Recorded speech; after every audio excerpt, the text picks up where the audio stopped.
안녕하세요. 사연에 빠지다의 DJ 민영입니다. 오늘도 두 가지 사연 준비되어 있으니 끝까지 함께 해주시고요. 구독과 좋아요 버튼도 꾹 눌러주세요. 그럼 오늘의 사연 함께 만나볼게요.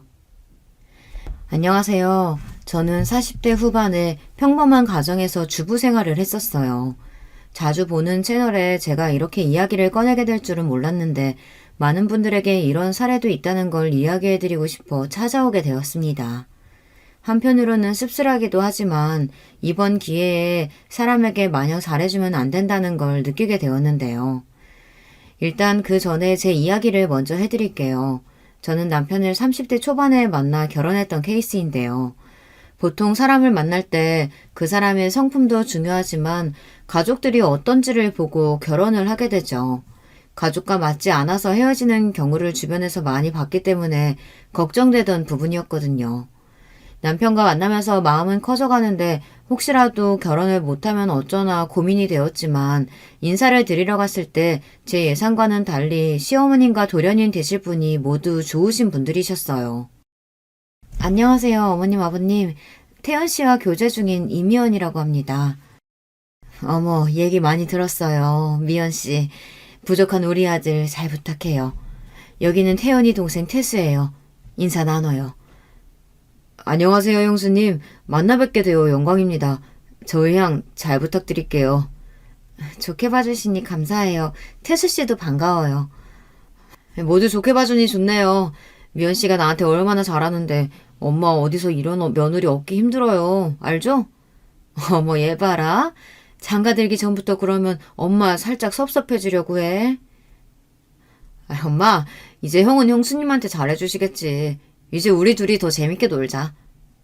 제가 생각했던 것보다 대화는 재미있게 흘러갔고 재치가 넘치는 예비 도련님과 시어머니 덕분에 분위기가 풀릴 수 있었어요.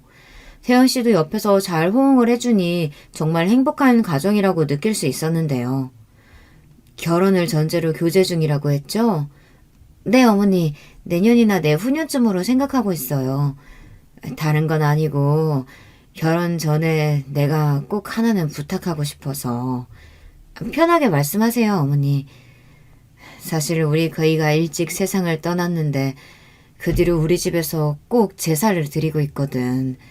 그래서 며느리가 들어오면 시아버지 제사는 챙겼으면 하는데 괜찮겠어요? 네, 어머니 괜찮아요. 태연 씨랑 교제하면서도 제사가 있다는 건 알고 있었어요.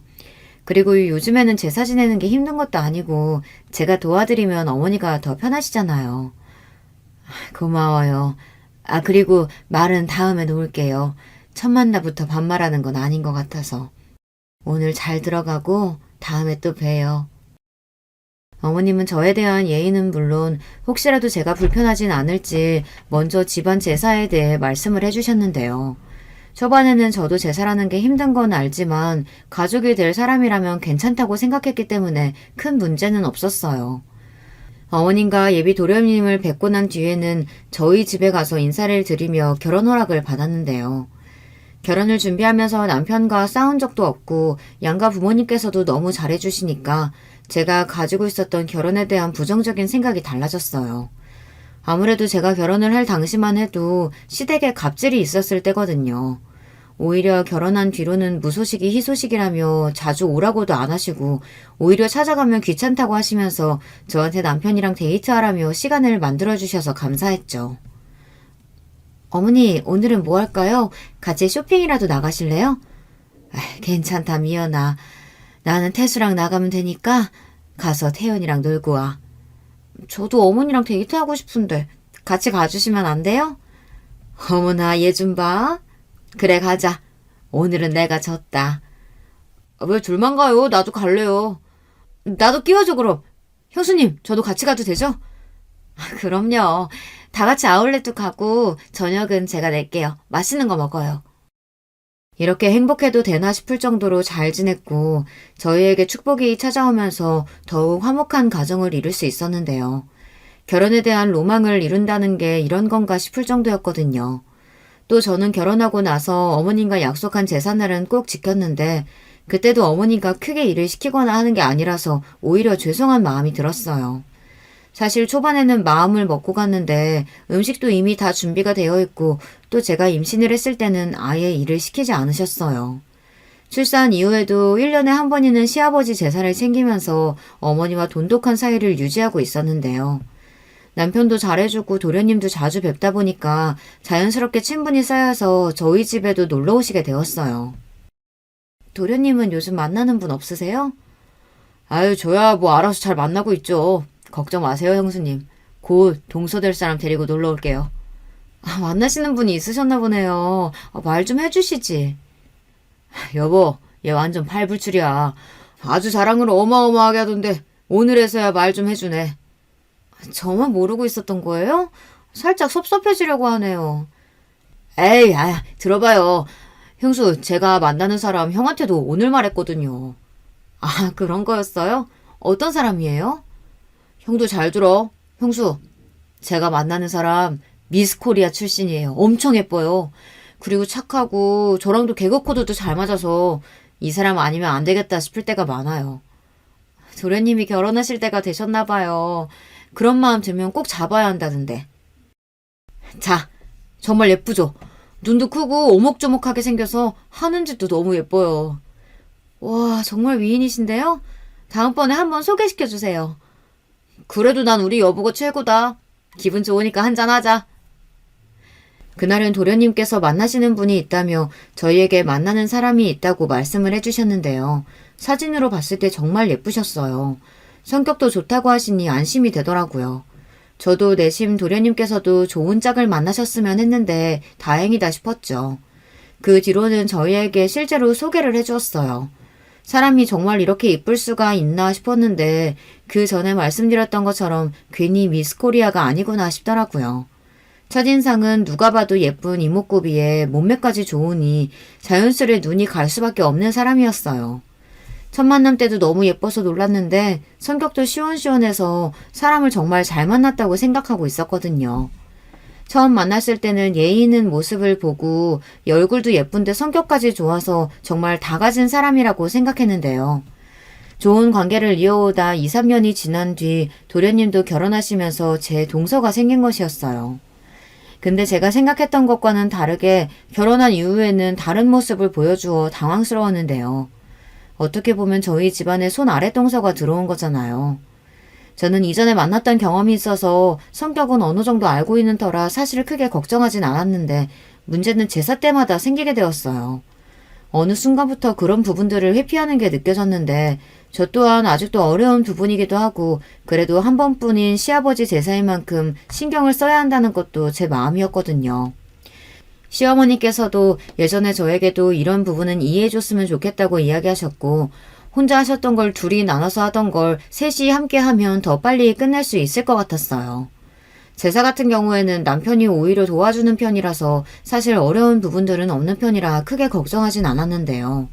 도련님도 옆에서 잘 도와주시고 처음 제가 시집 왔을 때도 힘든 부분들이 있으면 이야기하라면서 배려해 주셨기 때문에 동서도 잘 따라올 줄 알았거든요. 음식도 같이 하고 또 준비하는 게 빠르다 보니 솔직히 제사를 오랜 시간 동안 하는 것은 아니에요. 역할 분배가 잘 되어 있으니 사실 저도 크게 그동안 불평하다고 느꼈던 부분들이 없었어요.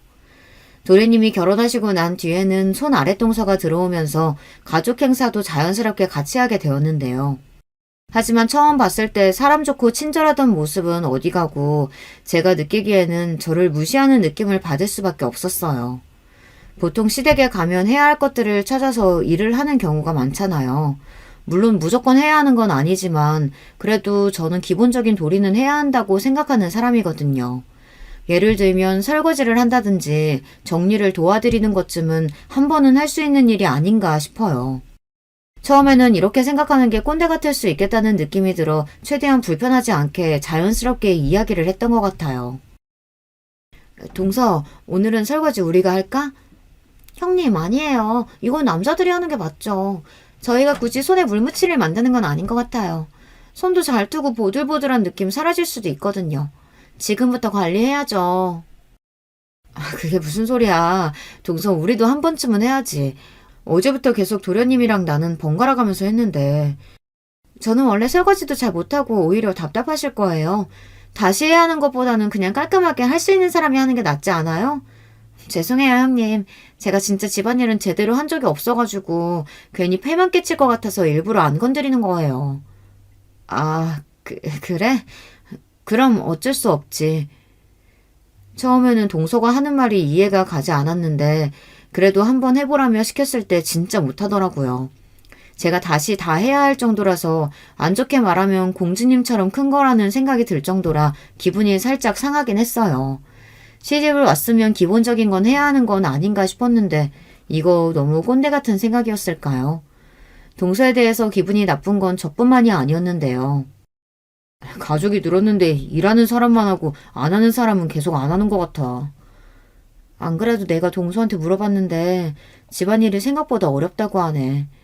이번에 한번 설거지 해보라고 했는데 그거 내가 다시 다 했잖아. 처음부터 집안일 잘하는 사람이 어딨어. 하다 보면 늘 수도 있는 거고 설거지는 쉬운 편에 속하잖아. 적어도 기본적인 부분은 하자는 거지. 그래도 이제 막 들어온 사람한테 뭐라고 하는 건 좀 아닌 것 같아. 괜히 우리 집사람만 고생한 것 같아서 그러지. 안 되겠다. 내가 태수한테 이야기할게. 일단은 지켜보고 정 안 되겠다 싶으면 내가 동서랑 얘기 한번 해볼게. 저희는 워낙 도련님이랑 친하게 지내다 보니 서로 불편한 게 있으면 편하게 말할 수 있는 사이는 맞거든요. 하지만 이제 들어온 지 얼마 되지 않은 동서의 흉을 보는 것 같아 마음이 좋진 않았기 때문에 일단은 지켜보기로 했어요. 솔직히 기분이 좋지는 않았지만 처음부터 안 좋은 소리를 하는 것은 서로에 대한 예의는 아닌 것 같기도 하고 일단은 동서도 하고자 하는 마음은 있지만 몸이 잘 따라주지 않아 속상할 수 있으니 괜히 이야기를 꺼내지는 않았어요.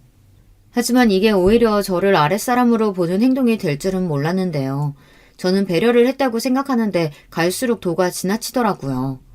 1년에 몇 번 안 만나는 명절을 빼고 난 뒤에는 저희가 지역도 가까운 편이라서 자주 저녁을 먹는 편인데요. 얼마 전에는 동서랑 같이 저녁을 먹는데 저희 집 근처의 식당에 가서 맛있게 저녁을 먹고 돌아왔거든요.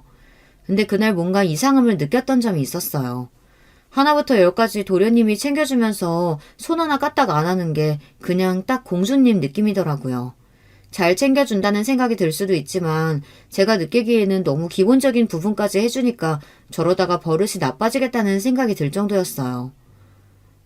도련님은 동서를 정말 많이 아끼시나 봐요. 하나부터 열까지 잘 챙겨주시네요. 이 사람이 원래 덤벙거리는 게 심해서 제가 옆에서 챙겨주는 편이에요.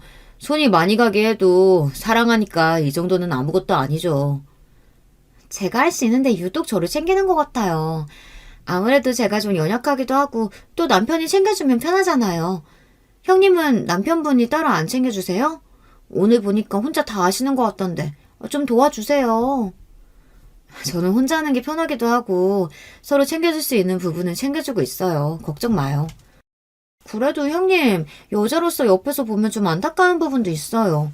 시댁 가서도 마찬가지고 솔직히 저희가 귀한 딸인데 그렇게 집안일하는 걸 보면 부모님께서도 속상하시지 않을까요? 동생의 이야기를 듣고 나서는 머리를 누가 한 대 맞은 것처럼 띵하기도 했어요. 어떻게 보면 시댁에 가서 일을 하는 것도 해야 하는 것이라고 생각하거든요. 저희 남편도 친정에 가면 같이 설거지도 하고 정리도 하는데 이게 여자 남자가 있을까요? 물론 종처럼 일을 하라는 게 아니고 기본적인 부분은 하자는 생각이었거든요. 요즘에는 며느리들을 손님처럼 대하라는 말들이 많긴 하지만 그래도 시댁인데 너무 편하게 있는 건 아닌 것 같고 그만큼 서로 지켜야 할 부분이 있잖아요. 아무리 그래도 기본적으로 해야 하는 것들은 하는 것이 좋죠. 아무래도 시댁에 매일 가는 것도 아니고 어쩌다 한 번 가서 가족들이랑 시간 보내는 건데. 형님, 저는 그렇게 생각 안 해요. 이게 한 번 계속 해주다 보면 나중에는 정말 고마운 줄도 모르는 경우가 많다고 제가 들었거든요. 동서, 내가 5년 정도 살아보니까 그럴 걱정은 하지 않아도 돼요. 시어머니도 너무 좋으신 분이고 다들 너무 잘해주니까 저는 결혼 생활 5년 하면서 불편한 점 하나도 없었거든요. 우리가 무슨 시댁살이라도 시키는 것처럼 말하네요. 솔직히 말해서 시집 온 뒤로는 저희 집에서 뭐 한 게 없잖아요. 에이, 또 뭐 이렇게 진지하게 얘기가 흘러가. 다들 감정이 너무 격해진 것 같은데 이만해요. 형이랑 형수 말도 맞지 자기야. 그래도 시댁인데 너무 편하게 있긴 했어. 형수 너무 신경 쓰지 마요. 이 사람도 노력하고 있을 거예요. 대화가 찝찝하게 마무리되긴 했지만 그래도 저는 처음부터 동서의 입장을 아예 생각하지 않았던 건 아니었어요. 누가 집안일을 하고 싶겠어요. 하지만 아직 그렇다고 해도 이대로 그냥 지나치는 건 아닌 것 같아 진지하게 동서에게 한 번 더 이야기했습니다. 강요하는 건 아니지만 가족들끼리 모이는 자리인 만큼 서로가 배려할 부분들은 배려하면 싸움이 일어나지 않을 것 같다고 말이죠. 동서 잘 들어갔어요? 아까 기분 나빴던 건 아니죠? 형님, 솔직히 제가 못할 만한 것도 아니고 저 집에서도 설거지 잘 안 해요. 근데 왜 시댁 가면 여자들이 다 집안일을 해야 해요? 다 같이 하자는 거죠. 저희만 하자는 게 아니잖아요. 아무리 그래도 저는 이해가 안 가요. 저는 시집 오기 전에도 손톱에 피부 관리 받으면서 자유롭게 살았는데 그리고 시댁도 너무 자주 가는 것 같아요. 그래도 저희가 매주 가는 것도 아니고 한두 달에 갈까 말까인데 이건 적은 편이죠. 매주 오라는 시어머니도 있는데. 형님, 제가 조심스럽게 말씀드리는 건데요. 저희가 가서 꼭 집안일을 해야 하고 그런 건 아니에요. 그동안 결혼 생각을 하시면서 가스라이팅이라도 당하신 거 아니에요? 동서의 말에는 가시가 있었고 저는 그 말을 듣고 참을 수가 없었어요. 그렇게 좋으신 분이 저희 시어머니라는 게 좋고 도련님과 남편도 모두 잘해주는데 동서가 단면적인 부분만 생각하고 말하는 것 같았거든요. 더 이상 말이 통하지 않아 그 뒤로는 쉬라고 하고 더 이상 말을 꺼내지 않았어요. 그리고 나서는 딱히 다른 연락을 하진 않았는데 일이 생긴 건 제삿날이 다가올 때였는데요. 시아버지 제사는 1년에 한 번뿐이잖아요. 그때는 제가 왜 이렇게 스케줄을 조정해두는 편인데 그때는 일이 생겨서 조금 늦을 것 같다 보니 동서에게 먼저 부탁을 해두었어요. 동서, 내일 시아버지 제사 있는 거 알고 있죠? 얼마 전에도 이야기했었는데 톡 확인을 안 해서. 형님 오랜만이에요. 제가 지금 휴대전화가 제대로 작동이 되지 않아서 카톡을 못 읽었나 봐요. 다른 건 아니고 저도 너무 도와드리고 싶은데 그날 일이 잡히는 바람에 참여를 못할 것 같아요. 아, 그래요? 그럼 어쩔 수 없지. 내일 내가 도착 시간이 너무 늦어질 것 같아서 혹시나 하고 얘기해봤어. 그럼 도련님한테 연락을 드려야겠네. 제가 미리 이야기해 줄게요. 형님 걱정 마시고 일 보시고 오세요. 굳이 트러블을 만들고 싶지 않았기 때문에 그동안에는 제가 이해하고 넘어갔지만 갈수록 너무 심하다는 생각이 들어 결국 한마디를 할 수밖에 없었는데요. 분명 말을 해준다던 동서의 말과는 다르게 제가 도착했을 땐 도련님이 모르고 계시더라고요. 형수, 오늘은 왜 이렇게 늦었어요? 이런 적 처음인데 이제 몇 년 됐다고 소홀해지는 거 아니에요? 아, 또 말을 그렇게 해요. 오늘 바쁘다고 동서한테 미리 말해놨는데 못 들었어요? 엥? 오히려 저한테는 더 일찍 올 것 같다고 제가 할 일도 다 하신다고.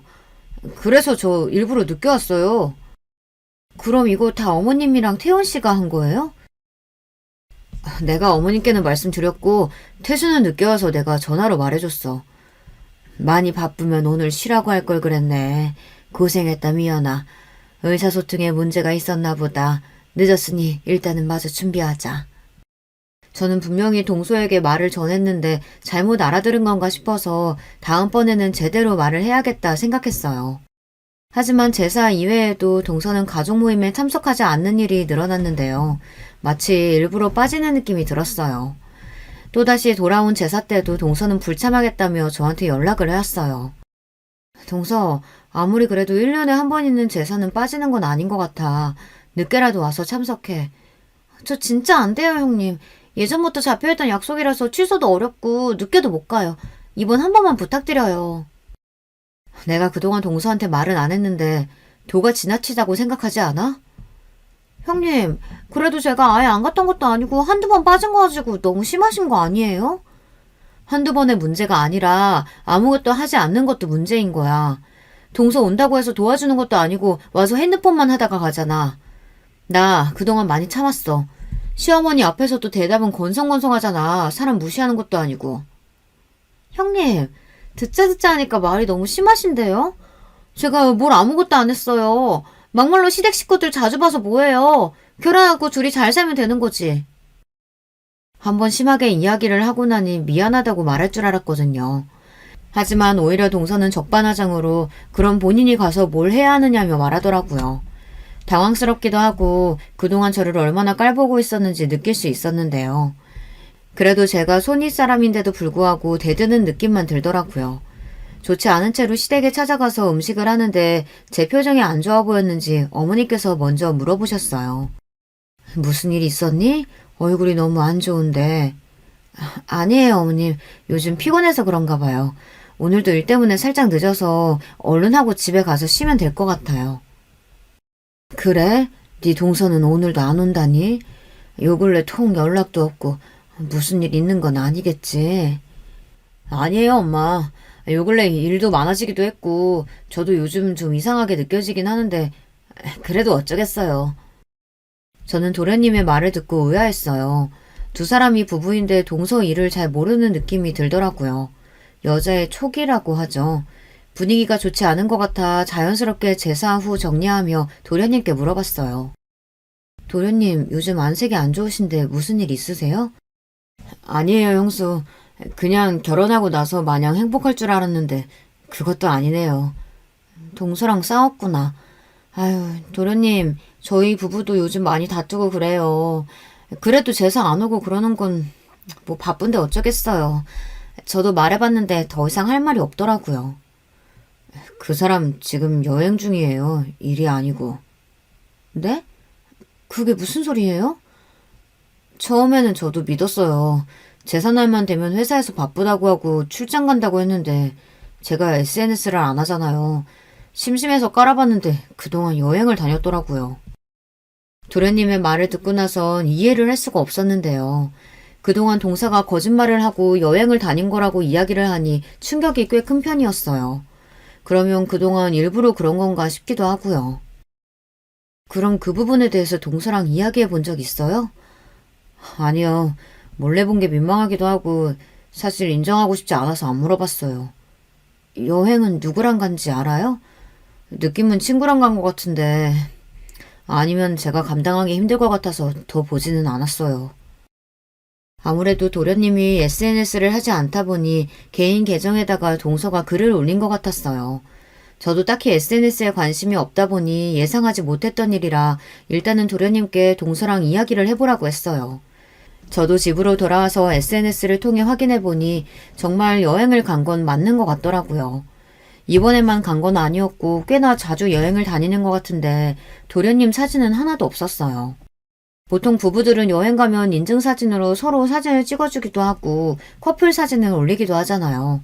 근데 그런 거 전혀 없이 오히려 솔로라고 생각이 들 정도로 사진에 달린 말들도 모두 혼자 가는 듯한 느낌이 많았어요. 아무래도 동서가 미스코리아 출신의 예쁜 외모를 가지고 있다 보니 누구나 선호할 만한 인상이라 그런 것 같다는 생각이 들었어요. 댓글은 물론 팔로워도 많은 편이었는데 그동안 운영해오고 있다는 것은 전혀 모르고 있었던 터라 게시글을 보니까 날짜도 체크해보니까 행사가 있을 땐 꼭 나간 것 같았어요. 다음날 도련님께 물어보니 본인은 이번 일을 모른 척하고 일단 한 번은 넘어가겠다고 말을 해주더라고요. 하지만 저는 이게 쉽게 지나갈 문제가 아니라며 도련님께 정신을 차리라고 한 번 더 생각해보라고 했어요. 그리고 혹시 모르니 그 내용들을 모두 제 파일로 옮겨놓고 SNS를 보다가 예상치 못하게 동서가 불륜을 하고 있다는 것도 알게 되었어요. 저는 거기서 큰 고민을 할 수밖에 없었는데요. 사실 이런 부분을 알면 바로 알려줘야 한다고 생각하고 있었는데 한 가정의 일이다 보니 이걸 어떻게 해야 할지 막막했어요. 제 성격 자체가 다른 사람에게 안 좋은 말을 전하는 걸 못하기도 하고 팔로워를 건너 보다 알게 된 것이었는데 그건 누가 봐도 동서와 다른 남자가 함께 다정한 모습으로 사진을 찍었더라고요. 댓글로도 애정 표현을 주고받는 것을 볼 수 있었는데요. 혹시 몰라서 이것도 자료로 남겨두었거든요. 이 부분을 누구에게 나눌까 싶어서 친구들에게 제 얘기가 아닌 것처럼 이야기를 해보았는데 무조건 알려야 된다는 의견이 많았어요. 그리고 저도 친구들에게 물어보다 보니까 가정을 소홀하게 하고 다닌 게 사실상 와이프로서는 좋지 않은 사람인 것 같더라고요. 물론 저도 결혼하고 나서 부족한 부분들이 있긴 하지만 기본적인 부분도 하지 않은 채 바람까지 핀 동서를 용서할 수 없었어요. 그래서 그 뒤로는 진지하게 도련님과 남편이랑 셋이 만나 이야기를 나눠봤는데요. 당사자에게 알리기 이전에 도련님의 의견을 묻고 싶었어요. 도련님이 충격적이실 수 있지만 이걸 제가 알고도 모른 척하는 게 더 나쁜 것 같아서 알려드리려고요. 무슨 일인데 저 혼자 나오라고 한 거예요? 안 그래도 제가 SNS 통해서 알아봤는데 연애 계정도 따로 가지고 계신 것 같아요. 지금 제 와이프가 불륜이라도 한다는 소린가요? 형수, 아무리 저희가 친해도 이런 장난은 재미없어요. 나도 처음엔 못 믿었어. 근데 와이프가 모아둔 자료 보니까 맞더라. 충격적이었지만 우리 현실적으로 생각해야 돼. 사실 저도 어느 정도 알고 있던 부분이긴 해요. 직접 이렇게 마주하고 보니까 더 상처네요. 도련님 입에서 나온 대답은 생각했던 것보다 더 충격적이었는데요. 이미 본인도 동서의 불륜 사실을 알고 있던 것이었어요. 그리고 저희에게 그동안의 일들을 말해주더라고요. 도련님도 처음에는 동서가 외적으로 끌린 건 맞지만 착한 심성에 마음이 들어 결혼까지 하게 되었다고 말을 해주었는데요. 결혼하고 나서는 생각했던 것보다 더 손이 많이 가고 스스로 해야 할 것들을 아무것도 하지 않는 사람이었다고 해요. 연애 시절 때야 좋아하는 사람이니까 챙겨주는 게 당연했지만 집에 돌아와서 청소가 안 되어 있는 모습을 보거나 설거지가 그대로인 것을 보면서 이야기하면 본인은 귀한 집 딸인데 어떻게 이런 일을 시키냐면서 가정부라도 쓰라는 말까지 했다고 해요.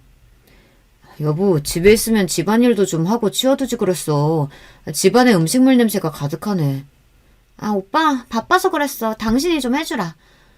아니, 여보, 정말 내가 이런 말까지는 안 하려고 했는데 진짜 너무한 거 아니야? 당신 전업주부 하겠다며. 그러면 적어도 집안일은 제대로 해줘야지. 내가 당신 집안일이나 하려고 결혼한 줄 알아? 진짜 너무하네. 나도 바쁘다고. 맨날 휴대전화만 붙들고 있으면서 뭐가 바빠? 온종일 일하고 온 나는 안 보여? 당신 말 다 했어? 내가 무슨 휴대전화만 보고 사는 것처럼 말하네? 바빴다니까? 맨날 바쁘다고만 하고 제대로 하는 게 뭐가 있어. 이 핑계 저 핑계 대면서 아무것도 안 하잖아. 집안일 할 사람이 필요했으면 가정부를 구하지. 능력도 안 되면서 왜 내 탓을 해? 나도 귀한 집 딸이야. 내가 이런 것만 하고 산다고 하면 우리 엄마 아빠가 얼마나 슬퍼하시겠어. 오히려 동서는 적반하장으로 도련님께 본인이 집안일을 하지 않은 것에 대해 능력이 없는 도련님 탓을 했다고 해요. 결혼하자마자 회사를 그만둔 동서는 그때부터 생활비를 밥 먹듯이 쓰며 카드값까지 밀리게 했다고 하는데요. 전업주부를 하고 싶다는 이야기에 혼자 벌어도 둘이서는 충분히 먹고 살고 아이를 가지기 전에는 저축을 많이 하면 되겠다고 생각했다고 해요. 하지만 돈이 모이지 않고 집안일은 더 밀려가니 도저히 참을 수 없었던 도련님은 동서에게 취업할 것을 요구했고요. 당신 이제 일 쉰 지 벌써 1년 넘어가. 집안일도 그대로고 사실 일을 안 할 이유가 없는 것 같은데 같이 벌어서 얼른 대출도 갚고 그러는 거 어때? 우리 아이 계획도 있는데 나는 병원 다니면서 준비하고 싶어. 당신도 직장인이니까 알 거 아냐. 병원 간다고 하면 엄청 눈치 보는 거. 얼마 전까지만 해도 아이 가지기 싫다고 하지 않았어? 아니, 그냥 마음이 좀 바뀌었어. 나 쉬면서 아이 가질 준비도 하고 앞으로 집안일도 열심히 할게. 응? 알겠어. 이번에는 한번 믿어볼게. 자기야, 고마워. 내가 더 잘할게. 그렇게 동서를 믿었던 도련님은 조금의 희망을 가지고 있었지만 똑같았다고 해요. 오히려 나가는 횟수가 늘어서 퇴근하고 들어오면 온기가 없는 집안을 보는 게 힘들었다더라고요. 그래서 그때부터는 이혼도 고민을 해봤다더라고요. 이후 잦은 외출에 불륜 행위를 하고 있는 것을 어느 정도 예측은 했다고 해요. 각방을 쓰는 것은 물론 친구를 만난다며 나가는 것을 여러 차례 봤다고 하는데 저는 이 말을 듣고 이해할 수가 없었어요. 그러면 왜 그동안 참고 있었던 거예요? 불륜이라면 바로 이혼하셨어야죠. 불륜은 그 어떠한 이유가 있더라도 용서가 될 수 없잖아요. 하지만 형수, 제가 그 사람을 너무 좋아하기도 하고 심증은 있지만 물증이 없는 상태였기 때문에 준비할 수도 없었어요. 아무리 그래도 그렇지 니네 집이 무슨 가정부가 필요할 정도로 집이 큰 것도 아니고 본인은 일도 안 하면서 너한테 그런 소리를 했단 말이야? 게다가 불륜이라니. 남편은 동생이 이런 취급을 받았다는 것에 대해 분노했고 저도 화를 참을 수 없었어요. 말 그대로 무시를 한 듯한 느낌이 들었거든요. 하지만 문제는 도련님이 마음이 없다면 이혼을 저희가 강요할 수 있는 부분은 아니었어요. 그러다 보니 저도 걱정이 될 수밖에 없었는데요. 당분간은 지켜보겠다는 도련님의 말을 끝으로 그 자리는 마무리가 되었어요. 그 뒤에는 도련님께 따로 연락이 없었고 다음 만남은 저희가 어머니 생신 때 만나기로 정해둔 날이었어요. 그때도 여전히 동서는 다른 일이 있다면서 찾아오지 않았고 저희는 사태를 알고 있으니 이미 다른 곳에 놀러 갔구나라는 걸 알고 있었어요. 그 뒤로는 부부 사이의 문제는 서로가 알아서 할 거라고 생각하고 지켜봤는데 이걸 그냥 두는 게 맞는 건가 싶더라고요. 하지만 잘 참았던 도련님도 폭발하게 된 사건이 하나 발생하게 되었는데요. 이건 오래 있었던 일인데 이 사건을 계기로 동서가 완전히 바닥으로 추락하는 일이 있었어요. 평소와 같이 저는 제사를 준비하는데 이번에는 음식을 준비할 게 많아서 동서에게 도와달라고 연락했어요. 동서 미안한데 이번에는 일찍 좀 와줄 수 있을까? 오늘은 할 게 많다 보니까 혼자 하기가 벅차네. 어머니가 건강이 안 좋으셔서. 미안해요, 형님. 이번에도 제가 가기는 어려울 것 같아요. 그리고 음식은 시켜도 되잖아요. 시키는 것도 있지만 직접 해야 하는 것도 있어. 이번에는 정말 안 될까? 너무 힘들어서 그래. 네, 형님. 죄송해요. 안 될 것 같아요. 그래, 알았어. 어쩔 수 없지. 그리고 전화를 끊으려던 순간 믿을 수 없는 소리가 들렸어요. 아, 진짜 뭣도 안 되는 년이 매번 이렇게 전화해서 징징거리니까 짜증나 죽겠어. 아, 그 화도 안 낸다는 형님 말하는 거야? 야, 그 정도면 정성이다. 한번 가서 도와주지 그래. 내가 미쳤냐? 거기 가서 기름기 냄새 쩔어가지고 한번 다녀오면 옷이나 가방에 냄새 배는데 진짜 최악이야. 별것도 아니면서 자꾸 일 시키려고 한다니까. 아니 그럼 너는 이혼해서 혼자 살지 굳이 왜 이혼을 안 해? 야, 이혼하면 순간 복잡해져. 또 매달 돈이 이렇게 들어오는데 그걸 그냥 버리라고? 충격적인 대화를 듣고 나서는 저도 이대로 참는 건 호구라고 생각이 들어 바로 녹음 파일을 도련님께 전송해 드렸어요. 저는 핸드폰에 자동 녹음 기능이 있기 때문에 이 모든 대화 내용을 그대로 저장할 수 있었거든요. 제가 계속 듣고 있었던 사실을 몰랐는지 동서는 그 뒤에 따로 연락을 주진 않았어요. 녹음 파일을 전해들은 도련님은 충격에 빠진 듯했고 남편 또한 그 사실에 분노할 수밖에 없었는데요. 남편이 화가 났던 건 그 대화에서 저를 너무 깔봤다는 게 화가 난다며 도련님께 전화해서 한바탕 소동을 벌였어요. 그러고 나서 얼마 지나질 않아 도련님은 저에게 장문으로 카톡을 보내주셨는데요. 그동안 모아둔 자료를 줄 수 있냐는 내용이었어요. 그리고 그동안 동서가 저를 무시했던 부분에 있어서 본인도 그냥 옆에서 지켜보기만 한 것 같다며 미안하다고도 이야기를 해주셨는데요. 그동안 모아둔 자료들을 보내고 도련님이 얼마 지나지 않아 저희 집으로 동서와 함께 찾아왔어요. 어쩐 일이에요? 도련님 얘기도 없이. 좀 들어갈게요, 형수. 야, 너도 빨리 들어와. 뭐야, 갑자기? 무슨 일 있어서 왔어? 이 사람이 그동안 형수랑 형한테 했던지 모두 반성한다고 사과하러 왔어요. 정말 죄송해요, 형님. 죄송합니다. 제가 그러려고 그런 건 아니었는데 제가 다 잘못했어요. 저는 동서의 모습을 보고 깜짝 놀랄 수밖에 없었는데요. 얼마 전에는 예쁘고 청초한 느낌이었는데 무릎에도 멍이 들고 상태가 좋아 보이진 않더라고요. 무릎을 꿇으며 사과를 하는 동서를 보니 마음이 안 좋아졌어요. 그래서 바로 일으킨 뒤에 그렇게까지 사과하지 않아도 된다고 말을 해줬는데요. 제가 보기에는 도련님과 둘이 싸움이 있었던 것 같아요. 도련님 뺨도 빨갛게 부어있었고 동서도 상태가 좋아 보이지 않아서 일단은 집에 들어와서 대화해봤어요. 그동안 제가 두 분을 무시해서 정말 죄송해요. 시어머니께도 죄송하다고 사과하고 왔어요. 갑자기 이제 와서 왜 이러는 거예요? 제사는 참석도 하지 않고 가족 모임을 회피하기 바빴던 사람이. 죄송해요.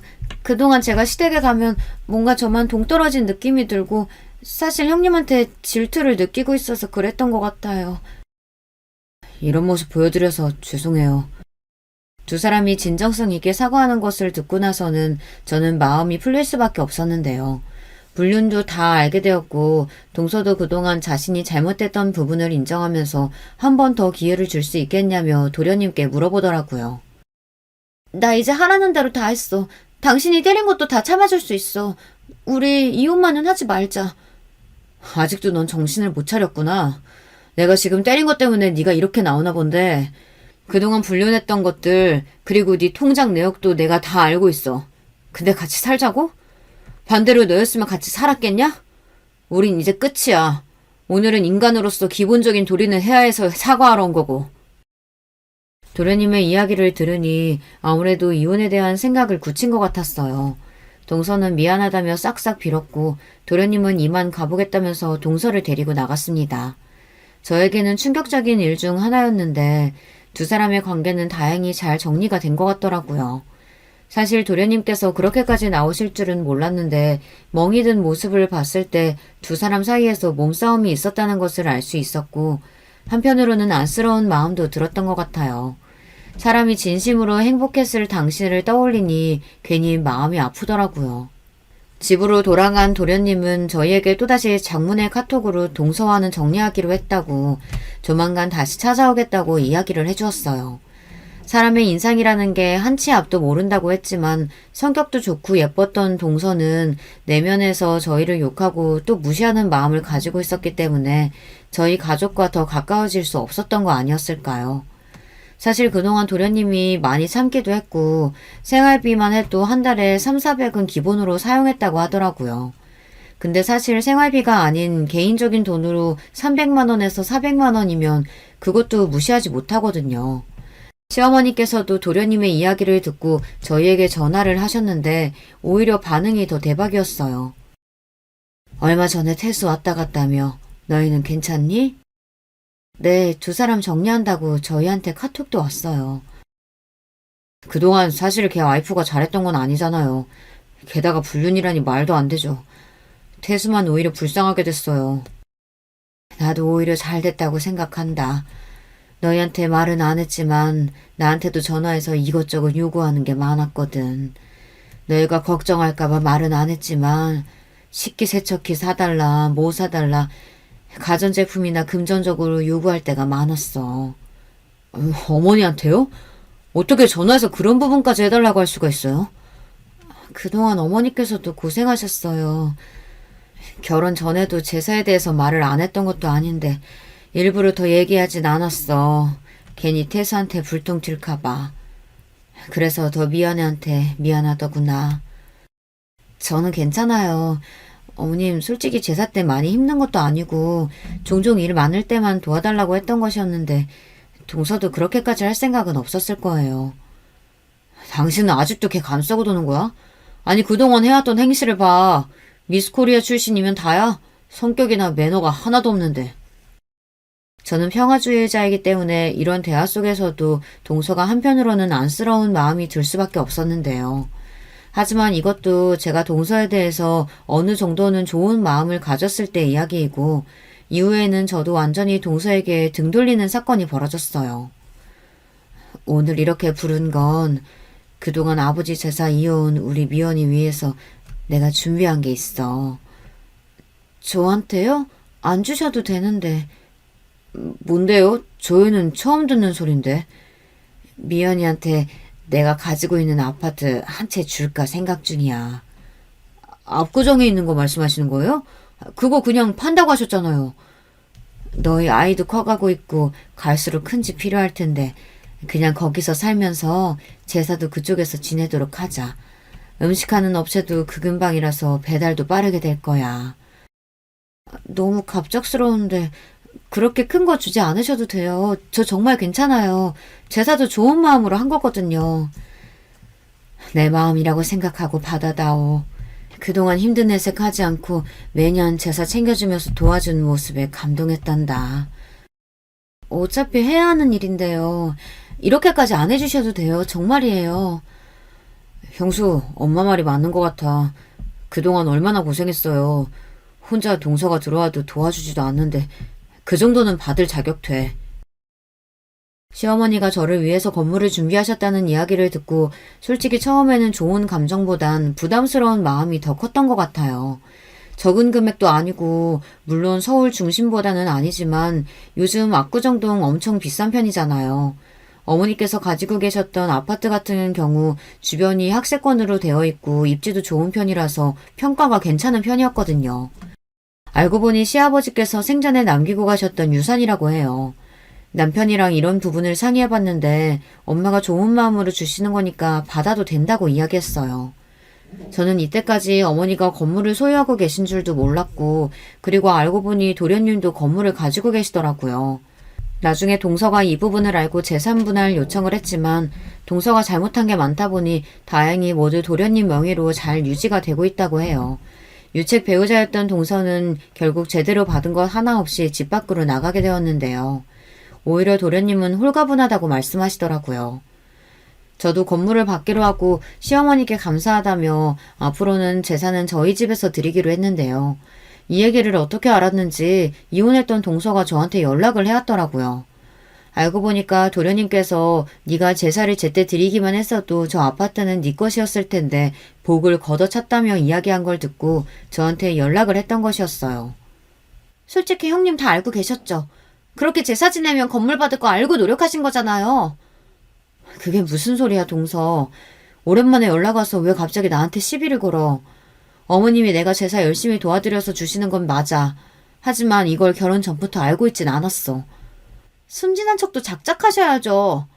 이왕 이렇게 된 거 그냥 얘기 다 하고 끝낼게요. 뭐라고? 지금 말 다 했어? 솔직히 형님이 모르셨다면 그렇게 헌신적으로 일을 하실 수 있으셨을까요? 이미 알고 계셨으니까 그렇게 하신 거였겠죠. 너무 속물 아닌가요? 인생 그렇게 사는 거 아니에요. 형님, 저도 알았으면 이렇게 안 했죠. 야, 너도 말 나온 김에 얘기하는데 그럼 그동안 네가 열심히 하지 그랬어? 네가 네 복을 걷어차놓고 왜 나한테 와서 지랄하는지 모르겠지만 앞으로 볼 일 없는데 연락하지 마. 저도 모르게 속마음이 나와서 동서에게 내뱉고 그날 표정이 안 좋으니 남편이 저에게 물어봐서 이 내용을 있는 그대로 이야기를 해주었는데요. 도련님께서는 씁쓸한 표정으로 역시 돈을 보고 시집 온 게 맞는 것 같다고 말해주었어요. 도련님이 다른 사람들보다 벌이가 좋기도 하고 그만큼 능력이 좋으신 분이셨는데 그래서 전업주부를 한다고 했을 때 별다른 반대를 안 했다고 해요. 근데 그렇게 배려를 해주었는데 이렇게 일이 되어버리니 도련님을 보면서 안타까운 마음이 들기도 했어요. 오히려 지금은 더 편해 보이시는 것 같아서 안심이 되기도 했는데 동서는 이혼 이후로 계속 전전긍긍하며 취업도 못한다는 소식을 들었어요. 계정도 폭파했는지 더 이상은 보이지 않았고요. 그동안 도련님이 동서에게 못해준 것도 아니었는데 사람을 진심으로 대하기보다는 단순히 돈만으로 생각했던 것 같아요. 좋은 일을 하면 그만큼 복이 따라온다고 하는데 저는 그 말이 맞다고 믿어요. 시아버지 제사 역시 제가 당연히 해야 할 일이라고 생각하고 열심히 해온 결과 시어머니도 인정을 해주시고 또 제가 생각도 못했던 선물까지 받게 되어 앞으로 더 잘해드려야겠다는 생각이 들었어요. 저를 무시했던 동서로부터 벗어나고 그 뒤에 도련님은 다행히 더 좋은 분을 만나서 새 출발을 하실 수 있었는데요. SNS를 하지 않았던 도련님이 글을 올리기 시작하자 메시지로 동서에게 연락이 왔다고 해요. 본인을 다시 받아달라는 이야기였다는데 재혼을 하기로 했으니 너는 낄 자리가 없다고 말하며 제대로 차단을 해주었다고 하네요. 사실 사람이 외적으로만 예쁘고 멋있다고 해서 끝이 아니라 인성이 정말 중요한 부분이잖아요. 사람의 인성은 변하지 않기 때문에 이번 일로 사람은 변하지 않고 또 사람을 무시하면 그대로 돌아온다는 것을 느끼게 되었던 것 같아요. 이번에 도련님이 만나고 계신 분은 인성부터 다르다고 느낄 수 있었는데요. 결혼하기 전부터 저희 부부에게 깍듯하게 대하고 또 시어머니께도 따로 찾아가서 데이트도 하고 그러네요. 이전에 있던 동서와는 정반대인 사람이 들어온 것 같아요. 왜 그런 말이 있잖아요. 자기 식구는 들어오면 딱 알아볼 수 있다고 하는데 도련님과 잘 어울리시는 분인 것 같아서 참 좋아요. 올 제사도 저희 집에서 지내게 될 텐데 스스로 어떤 걸 도와줘야 하냐면서 챙기는데 그 모습이 더 예뻐 보이네요. 마치 제가 처음 시집 왔을 때 이것저것 알려달라고 하던 모습이 생각나고 어머님도 저를 보셨을 때 이런 기분이셨을까 싶기도 하고요. 이번에 들어오는 동서와는 좋은 관계로 잘 지낼 수 있을 것 같아 벌써부터 기대가 되네요. 시아버지의 제사를 소홀하게 하지 않고 잘 챙겨서 받았던 압구정 아파트도 계속해서 값이 오르고 있고 얼마 전에는 두 번째 축복이 찾아와서 출산을 준비하고 있는데요. 심심할 때마다 듣는 사연 프로그램에 이런 일도 있다라는 것을 알려드리고 싶어 제 사연을 써봤어요. 다들 인생에 있어서 인성이 중요하다고 생각되시는 일이 있으셨나요? 가족뿐만 아니라 친구 등 인성으로 인해서 트러블이 생기는 경우는 생각보다 많은 편이더라고요. 저도 이번에 일을 겪으면서 무조건 잘해주고 참는 건 호구 같은 짓이라는 생각이 들어 할 말은 하고 지내고 있어요. 누구든 저를 무시하는 말을 한다며 넘기지 않아요. 한편으로는 제가 동서를 초반부터 잘 잡았으면 저희 집을 그렇게 무시를 안 했을 것 같다는 생각을 하기도 하는데요. 도련님이 그렇게까지 하셨는데도 정신을 못 차린 거니까 소용이 없었겠다는 생각도 드네요. 여러분, 두 번째 사연 시작하기 전에 좋아요, 구독 꼭 눌러주실 거죠? 그럼 두 번째 사연 바로 시작합니다. 안녕하세요. 저는 서울 사는 40대 여자입니다. 확실히 날씨가 풀리며 따뜻해지고 있네요. 봄이 오는 게 느껴져요. 두 딸과 같이 사는데 딸들도 봄이 오니까 행복하다고 하더라고요. 개인적으로 겨울을 좋아하지 않는데 참 다행입니다. 얼마 전 제 인생에서 가장 큰 사건이 발생했어요. 힘든 시기를 겪었고 또 그걸 겪으며 저도 성장하게 됐습니다. 후련하기도 하고 복잡한 감정이 들어요. 그런데 이런 일을 겪었을 때 밖으로 표출하는 게 도움이 될 때도 있다고 하더라고요. 그래서 용기 내어 제보하게 됐습니다. 이 사연을 제보하는데 두 딸의 응원도 아주 컸어요. 제가 어떤 결정을 해도 응원해주는 딸들 덕분에 마지막 용기를 낼 수 있었습니다. 저는 제 자식들이 딸 둘이라 다행이라고 생각해요.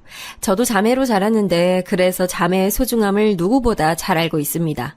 주변 자매들을 보면 사이가 완전히 좋거나 나쁘거나 하더라고요. 저는 자라면서 제 하나밖에 없는 여동생과 얼마나 의지했는지 모릅니다. 그래서 우리 딸들도 서로가 서로에게 가장 소중한 존재였으면 좋겠어요.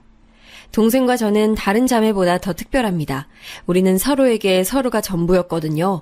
저와 동생은 작은 섬에서 태어났습니다. 하루에 육지로 향하는 배가 겨우 한두 개가 전부였던 아주 작은 섬이었어요. 거기서 부모님과 우리 자매는 아주 행복한 어린 시절을 보냈습니다. 아직도 흐릿하게 기억나는 경험이 있어요. 우리 부모님은 배를 타고 나가 고기를 잡는 일을 하셨습니다. 그러면 동생과 저는 배가 들어오는 위치에서 놀고 있었어요. 항상 엄마는 배가 닿기도 전에 우리 이름을 부르셨습니다. 지선아, 미선아, 아이고 내 새끼들 배 안 고파? 엄마가 해놓은 간식 먹었어? 엄마, 아빠! 지금도 섬에 가서 그 자리를 보면 흐뭇하게 미소가 지어져요. 그때 나이가 학교에 들어가기도 전이니까 완전히 어렸을 때입니다. 부모님이 잡은 생선이 반찬이었고 동생과 둘이 엄마 옆에서 같이 해산물을 다듬기도 했어요. 주변 이웃들과도 친하게 지내서 가끔 부모님이 너무 바쁘시면 옆집 순이 이모네에서 있기도 했죠. 하지만 이런 소중한 어린 시절의 기억은 오래가지 못했습니다. 왜냐하면 부모님은 제가 학교에 입학하고 바로 직후에 두 분 다 돌아가셨어요. 바다에 배를 타고 나가셨다가 그렇게 하늘로 떠나셨습니다. 그날은 예기치 못한 날씨 때문에 갑자기 폭풍우가 내리던 날이었거든요. 그 정도로 심하게 비가 내릴 줄 몰랐던 부모님은 그대로 바다에 나가셨다 봉변을 당하셨습니다. 심지어 아빠는 시체라도 찾았는데 엄마는 아예 실종됐어요. 한 번의 부모를 잃고 고아가 된 우리 자매였습니다. 너무나도 어린 나이라 주변 어른들이 대신 장례는 치르셨던 것 같아요. 섬 특징상 다들 아는 사이였고 부모님도 섬 토박이라 피로 맺어진 가족은 아니어도 다들 가족처럼 지냈거든요. 정말 안타까운 건 우리 부모님은 두 분이 왕래하던 친척이 전혀 없었다는 사실입니다. 엄마는 심지어 고아라서 저는 외조부가 있지도 않았어요.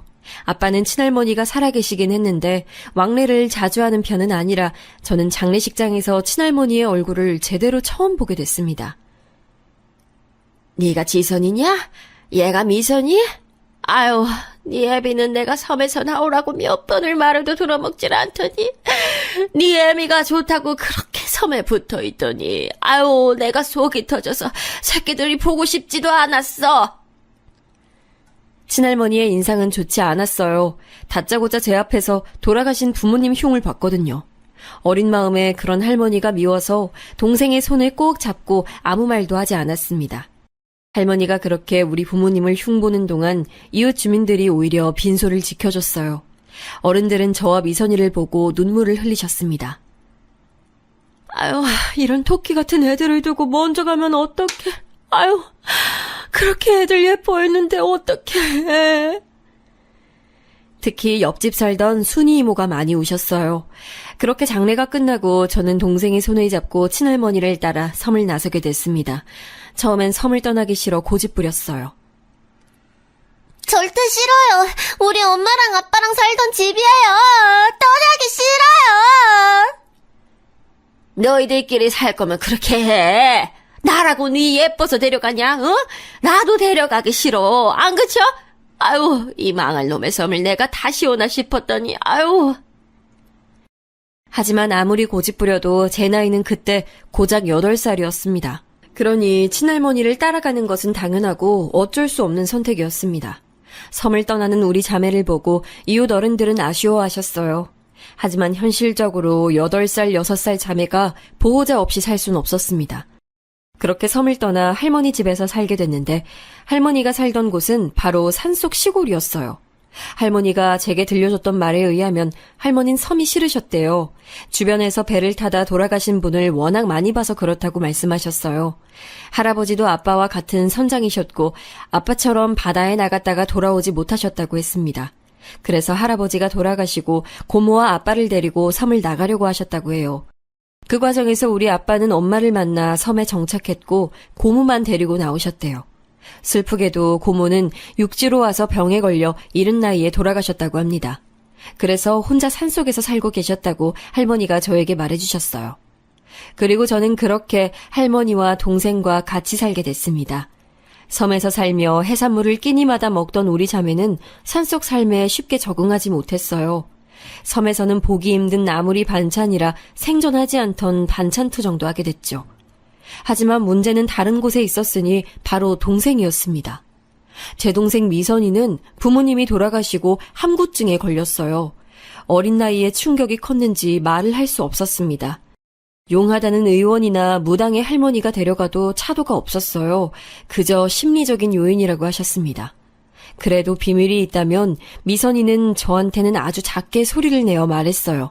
주로 문장이 아니라 단어만 내뱉는 수준이었어도 행복했습니다. 일부러 할머니나 학교 선생님에겐 말하지 않았어요. 그게 미선이를 더 힘들게 한다고 생각했거든요. 할머니는 확실히 옛날 분이라 우리 자매와 하나도 맞지 않았습니다. 애초에 서로 왕래가 좀 있었으면 모르겠는데 장례식장에서 본 게 저는 처음이었거든요. 갓난아기 때 봤던 기억이 있다던데 당연히 저는 기억하지 못했죠. 그리고 가장 중요한 건 할머니는 우리 엄마를 너무 싫어하셨습니다. 이미 하늘에 간 엄마를 어찌나 제 앞에서 욕하던지 나중엔 듣기가 싫어서 집을 뛰쳐나가기도 했어요. 네 애미만 아니었어도 내 아들이 빨리 가지 않았을 텐데. 아유, 그 여자가 뭐가 좋다고 섬에 남았다가 봉변을 당해. 할머니는 특히 아빠가 돌아가신 날이 다가오면 정도가 심해졌습니다. 그래서 그럴 때마다 일부러 학교가 끝나도 집에 바로 가지 않았어요. 동생 손을 꼭 잡고 산에 가서 둘이 놀았습니다. 동생이 아직 학교 갈 나이가 아닐 때도 저는 미선이를 우리 학교에 데리고 갔어요. 지금은 전혀 상상도 하지 못할 텐데 그 시절엔 가능했습니다. 그리고 또 우리 학교가 분교라 전교생이 10명도 되지 않았거든요. 워낙 작은 학교고 동생도 그 학교에 입학할 거라 선생님은 흔쾌히 동생을 데려오라고 하셨어요. 그렇게 동생과 저는 서로가 인생의 전부였습니다. 아무래도 제가 나이가 더 많은 언니라서 동생을 유별나게 챙기긴 했어요. 저한테 미선이는 딸이나 다름없었고 미선이에게 저는 언니이자 엄마였거든요. 학교에서 친구가 장난스럽게 미선이를 놀리면 불같이 화를 내곤 했습니다. 미선이가 말을 제대로 하지 못하니 과보호는 더 심해졌어요. 선생님, 우리 미선이 숙제 뭐예요? 제가 옆에서 도와줄게요. 아유, 미선이는 언니 없으면 어떡해? 지선아, 미선이 내일까지 이거 해야 돼. 집에 가서 봐줘. 숙제도 제가 나서서 선생님에게 물어보며 챙겼습니다. 그때는 미선이가 길을 걷다 넘어져도 너무 속상했어요.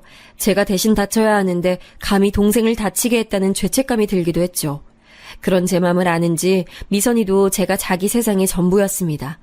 매일 밤 자기 전에는 미선이의 입을 트이게 하려고 얼마나 노력했는지 몰라요.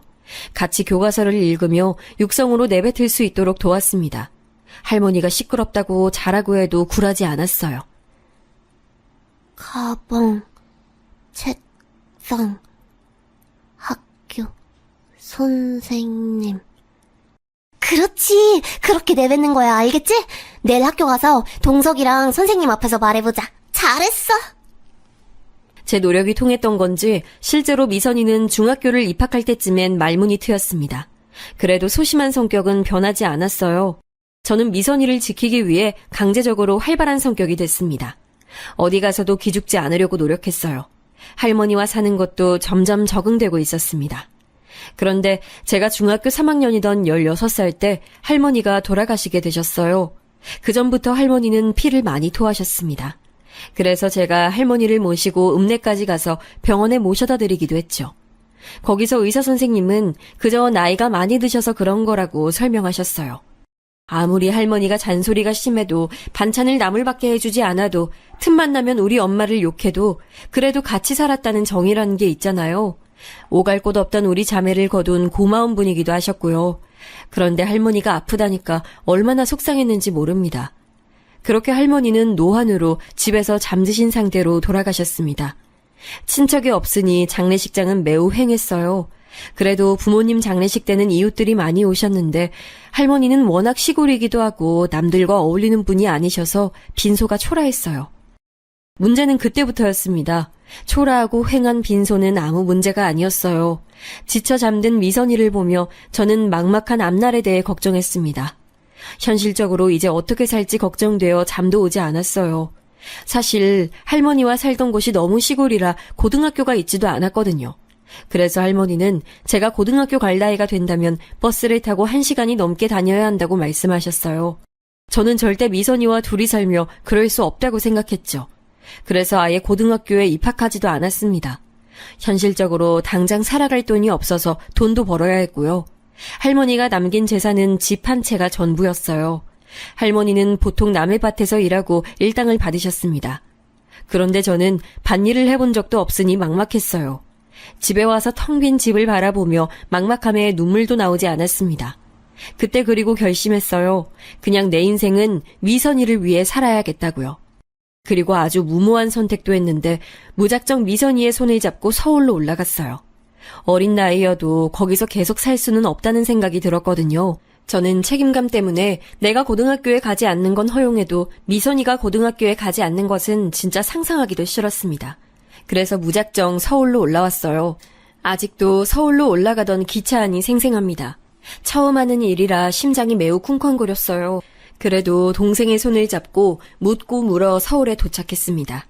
할머니가 옷장 안에 숨겨놓으신 돈을 털고 털어 겨우 고시원에 들어갈 수 있었어요. 둘이 한 방에 있는 것은 안 된다고 했는데 제가 사정을 했습니다. 저희 고아예요. 부모님은 어릴 때 돌아가셨고 키워주셨던 할머니도 돌아가셨어요. 한 달이 지나면 제가 돈 벌어서 꼭 2방 얻을게요. 제발요. 사장님은 사정이 딱하다며 허락하셨어요. 그리고 저는 혼자 미선이의 손을 잡고 전학을 시켰습니다. 지금 생각하면 어떻게 그럴 수 있었을까 싶어요. 무식하면 용감하다는 말이 그때의 저를 설명할 수 있습니다. 부모님은 안 계시니? 네, 제가 미선이 언니이자 엄마예요. 무슨 일 있으시면 다 저한테 말씀하세요. 학교에 갔더니 선생님은 당황하셨어요. 언니라고 해봤자 미성년자였으니까요. 그래도 저는 아주 당당했습니다. 소심한 미선이가 적응할 수 있게 도와달라고 부탁까지 하고 돌아왔죠. 그리고 바로 일을 구했습니다. 마음 같아선 공장에 가서 일하고 싶었는데 그러면 미선이를 돌볼 수가 없었어요. 그래서 고시원 바로 밑에 있는 고깃집에 무작정 찾아가서 일하게 해달라고 했습니다. 사장님은 당황하셨는데 제가 너무 절박해 보였는지 허락하셨어요. 그렇게 고깃집에서 일하며 동네를 돌아다니면서 분식집에서도 일하게 됐습니다. 하루도 쉰 날이 없어요. 겨우 시간이 나면 미선이를 데리고 시장을 돌아다니며 맛있는 것을 사줬습니다. 저는 똑같은 옷을 입어도 미선이는 부모 없는 티가 나면 안 됐어요. 그래서 시장에 가서 예쁜 옷을 사서 미선이를 입히기도 했죠. 그런 제가 안쓰러웠는지 미선이는 학교에 적응을 잘했습니다. 제가 본인 걱정을 종이라는 것을 본인이 아는지 최선을 다하더라고요. 부모님이 돌아가시고 충격에 함구증까지 걸렸으면서 어느덧 반장까지 하는 모습을 보고 얼마나 뿌듯했는지 모릅니다. 이제 보통 사람처럼 말도 잘해서 더 뿌듯했어요. 번 돈은 미선이의 옷과 먹는 것을 제외하고 절대 쓰지 않았어요. 특히 저를 위한 투자는 할 생각도 들지 않았습니다. 그렇게 돈을 모아 고시원 생활을 마무리하고 단칸방을 하나 얻게 됐어요. 반지하도 아닌 아예 지하에 있는 방이었는데 그래도 좋았습니다. 해가 들지 않아도 이렇게 우리가 같이 있다는 것에 의의를 두었죠. 언니, 고마워. 나 언니가 이렇게 고생하는 거 나 때문인 거 다 알아. 내가 평생에 걸쳐 갚을게. 갚을 필요 없어. 우리는 서로 인생에서 우리밖에 없으니까 이렇게 의지하며 살자. 미선이와 저는 서로를 그렇게 의지하며 버텼습니다. 저는 제 인생을 오로지 동생에게 투자하려고 마음을 먹었으니 미선이가 꼭 대학에 가길 원했어요. 대학에 가면 등록금이 필요하니 돈을 악착같이 저축했습니다. 모아도 돈이 부족해 보였어요. 그래서 이미 하는 일에 추가로 더할 일이 없나 알아봤습니다.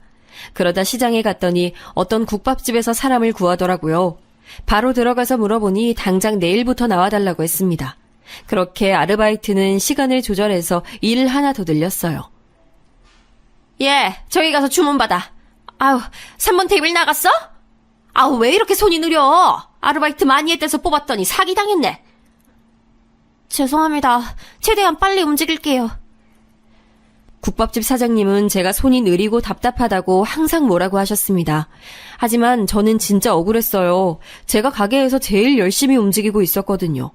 그리고 다른 가게에서는 사장님들이 저처럼 손 빠른 친구는 처음 본다고 하실 정도로 제가 일머리는 있었습니다. 하지만 고등학교도 졸업하지 못한 제가 일할 수 있는 곳은 많지 않았어요. 그래서 울며 겨자 먹기로 일했습니다.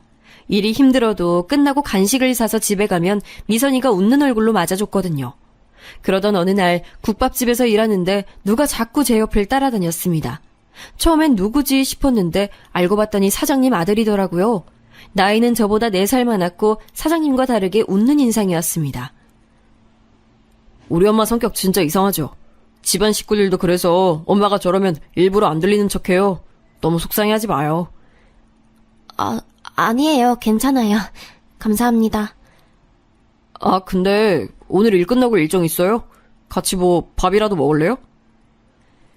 사장님 아들의 이름은 동민이었는데 동민 오빠는 저한테 누가 봐도 호감이 있었어요. 다만 사장님 눈치가 보였는지 은근히 다가왔죠. 그래서 저희는 비밀 아닌 비밀 연애를 시작했습니다. 사장님에게 무슨 말을 들을지 몰랐던 저는 무조건 비밀로 하자고 했어요. 서울에 와서 무식하게 돈만 벌었던 제가 오빠를 만나고 성격이 조금 밝아졌어요. 돈만 버는 기계처럼 학교에 가지도 못하고 돈을 벌었던 제가 처음으로 새 옷을 사기도 했습니다. 그 모습을 보고 미선이는 자기 일처럼 좋아했어요. 그리고 무엇보다 동민 오빠를 만났던 이유는 바로 미선이에게도 잘해줬어요.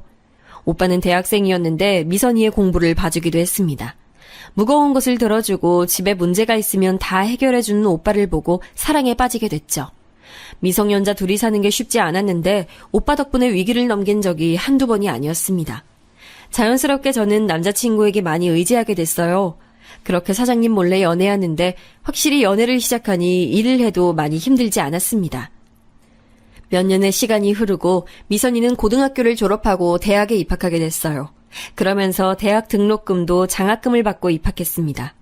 다만 장학금 때문에 미선이는 지방으로 내려가야 했죠. 저는 동생과 떨어지기 싫어서 저도 같이 내려가려 했습니다. 그런데 미선이가 이렇게 말했어요. 언니, 그동안 언니가 나를 위해서 희생한 거 알아. 이제 언니 인생 살아야지. 나도 성인이고 이제 스스로 인생 살아보도록 노력할게. 언니는 동민 오빠도 있는데 서울에 계속 있어. 그래도 되는 거야? 언닌 네가 걱정돼. 가서 적응은 잘할 수 있겠어? 언니는 내 나이 때 혼자 아르바이트하고 집도 구하고 다 했으면서 왜 그래. 난 언니한테 고맙고 미안한 마음뿐이야. 마냥 어린아이처럼 느껴지던 미선이는 어느새 다 큰 어른이 되어 있었습니다. 어차피 전액 장학금을 받았고 기숙사까지 있던 터라 저는 미선이의 의견을 존중했어요. 등록금 내라고 모아놓은 돈을 줬더니 미선이는 거절했습니다. 동민 오빠와 결혼하게 되면 쓰라고 했어요. 그때까지도 저는 오빠와 내가 결혼할 수 있을까 생각했습니다. 왜냐하면 저는 고아에다 고등학교도 졸업하지 못했으니까요. 이런 제 맘을 아는 건지 남자친구는 저에게 검정고시를 제안했어요. 미선이가 지방으로 내려가고 외로웠던 저는 남자친구에게 의존했기 때문에 같이 공부하기 시작했습니다. 그렇게 고등학교 졸업장도 생겼어요. 그때는 남자친구가 없으면 안 될 것 같았습니다. 그러다 사장님에게 우리 사이를 들키기도 했어요. 당연히 반응은 좋지 않았습니다. 일하라고 뽑아놨더니 남의 집 귀한 아들을 꼬셔? 네가 그러고도 사람이야? 어디서 우리 아들을 넘봐? 분수를 알아야지! 엄마, 내가 지선이 보고 만나자고 했어요. 그만하세요. 뭐? 아유, 머리야. 둘 다 꼴도 보기 싫어. 당장 나가! 너! 내일부터 가게 나오지 마! 예상대로 사장님은 불같이 화를 내셨어요. 하지만 이것도 예상한 반응이라 괜찮았습니다. 그때는 화를 내는 사장님이 밉지도 않았어요. 그냥 다른 생각은 들지 않았고 남자친구가 옆에 있으니 좋았습니다. 국밥집에서 쫓겨나도 마냥 행복했어요. 실제로 미선이가 지방에 내려가고 많이 외로웠는데 그때 옆에 있어준 유일한 사람이 남자친구였으니까요. 그리고 2년 후 남자친구는 저에게 결혼하자는 얘기를 꺼냈습니다. 너무 행복했고 좋았어요.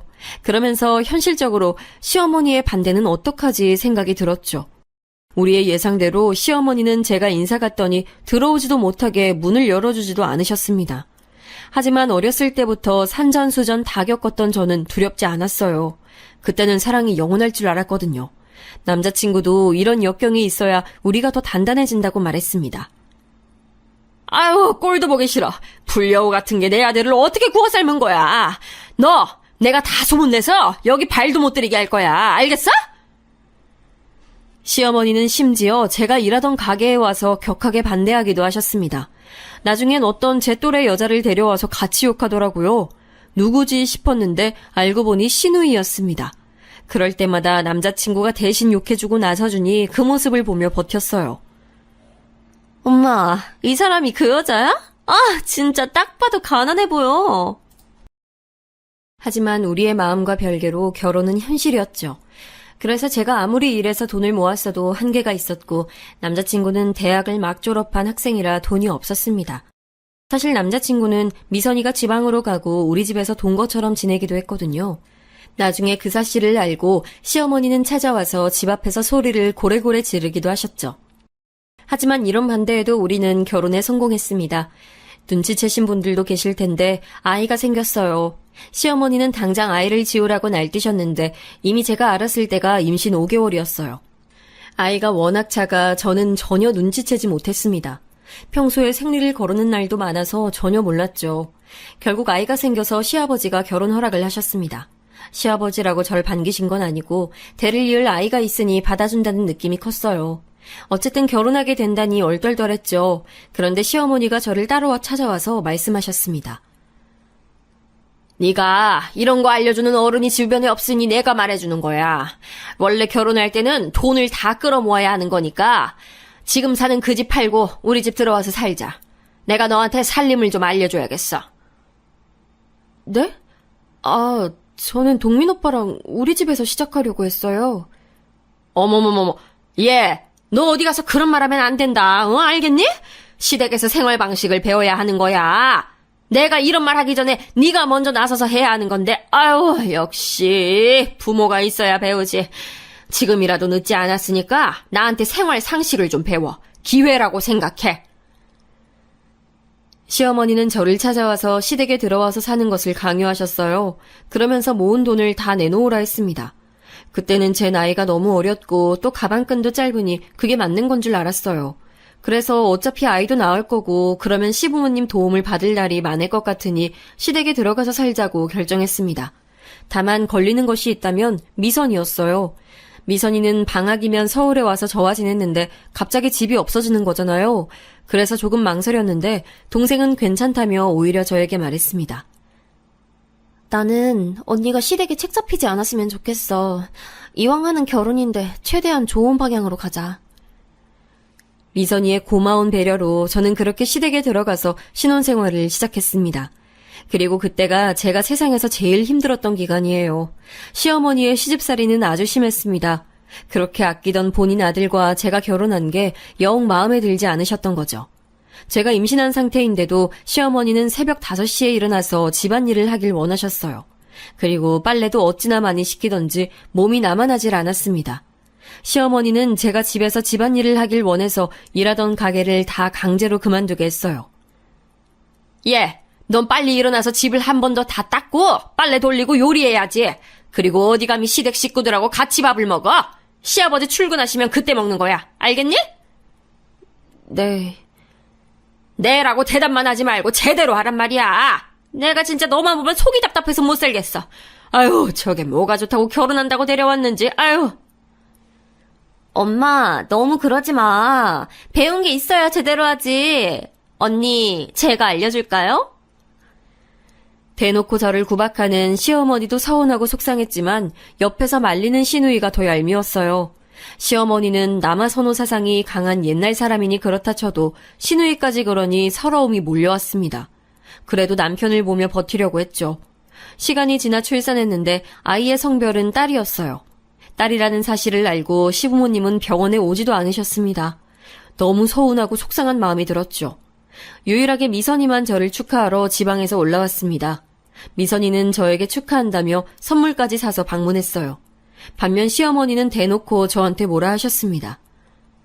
내가 어쩐지 예감이 안 좋았어. 대를 이으라고 결혼시켰더니 딸을 낳아? 아유, 넌 잘하는 게 뭐냐?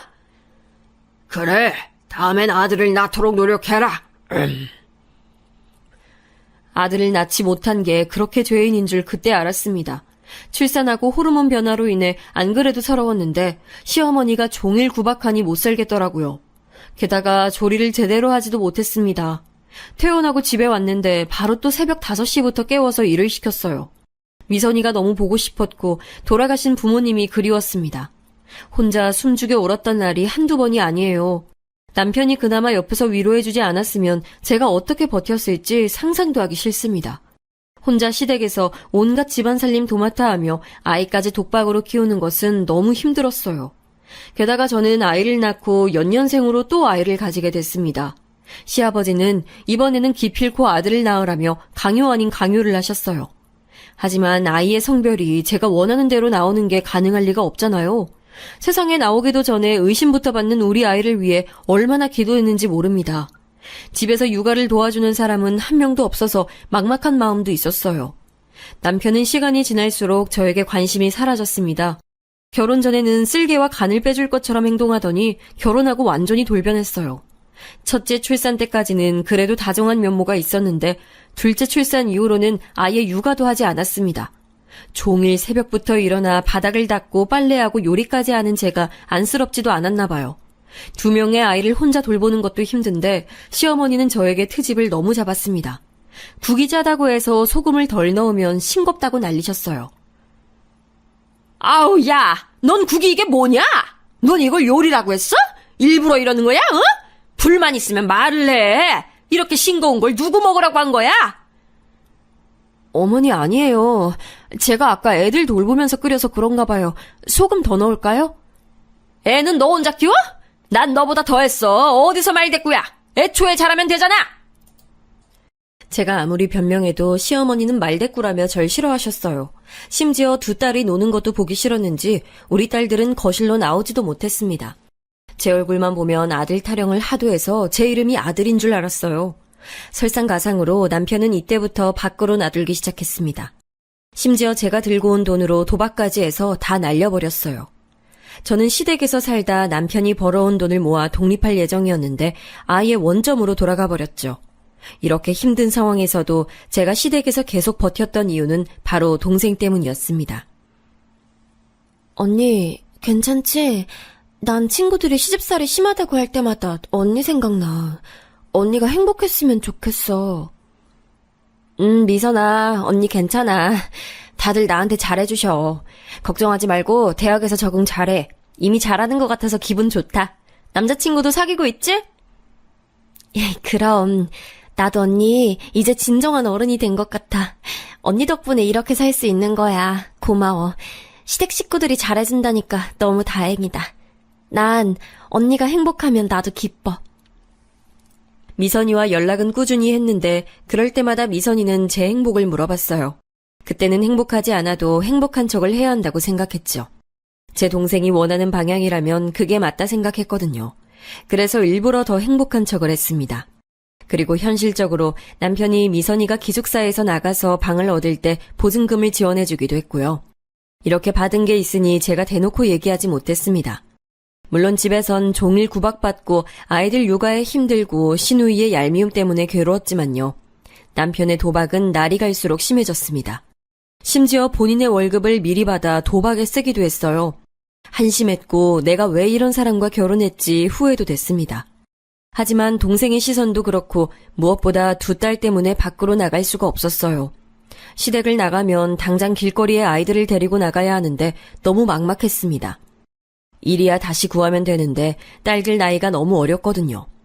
미선이를 데리고 서울로 올라왔을 땐 그래도 미선이와 제가 나이가 비슷했으니 괜찮았는데 딸들은 아직 말도 제대로 하지 못했으니까요. 그래서 버티고 버텼습니다. 언니, 갈비찜 맛이 왜 이래요? 우리 엄마가 저번에 알려줬다는데 언니는 왜 똑같이 해도 맛이 다르지? 다시 배워요. 우리 딸, 엄마가 다시 해줄까? 엄마가 해야 맛있지? 엄마가 한 거랑 언니가 한 거랑 맛이 너무 다르잖아. 시어머니와 시누이는 저에게 시도 때도 없이 구박했어요. 처음엔 그래도 받아치려고 했는데 그럴수록 심해져서 나중엔 대답도 하지 않았습니다. 그저 안 들리는 척 아이들 육아에 힘을 쏟았어요. 집에서 딸들을 예뻐하는 어른이 저밖에 없으니 딸들은 저만 바라봤습니다. 그게 귀엽고 안쓰러우면서도 참 힘들었어요. 아이는 저와 남편이 만들었는데 오로지 책임은 저만 지고 있었으니까요.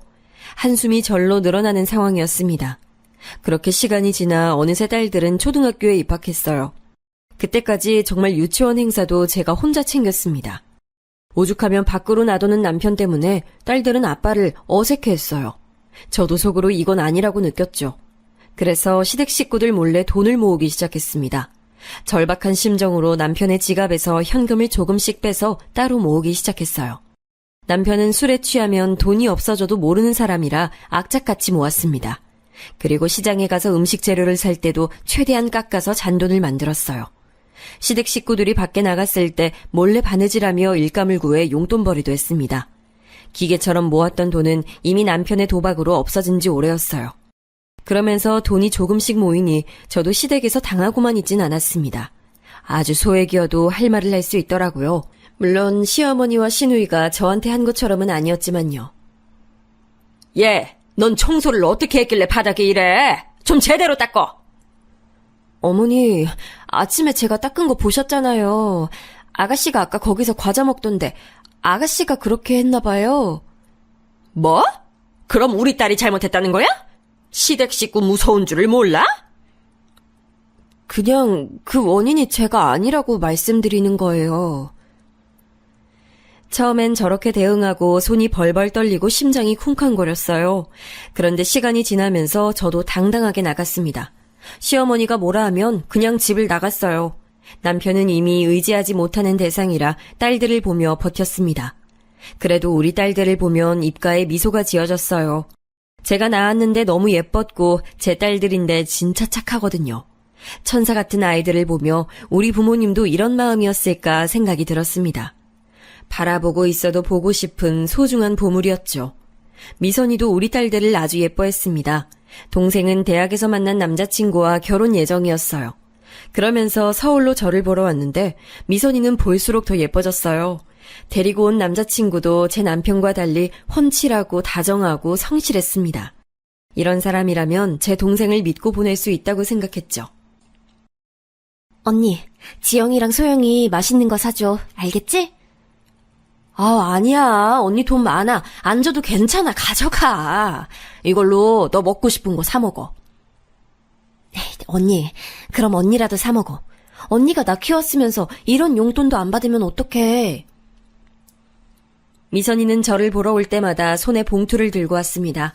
대학을 졸업하고 알만한 대기업에 취업해서 잘 나가는 직장인이었죠. 그런 미선이를 보며 비록 제 인생은 이래도 동생이 행복하니 다 괜찮았어요.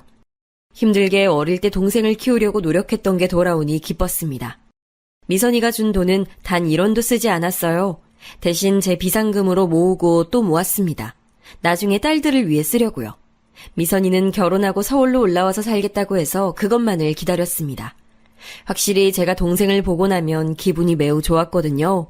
그래서 그날만을 위해 바라보고 살았습니다. 그런데 너무 끔찍한 일이 발생했어요.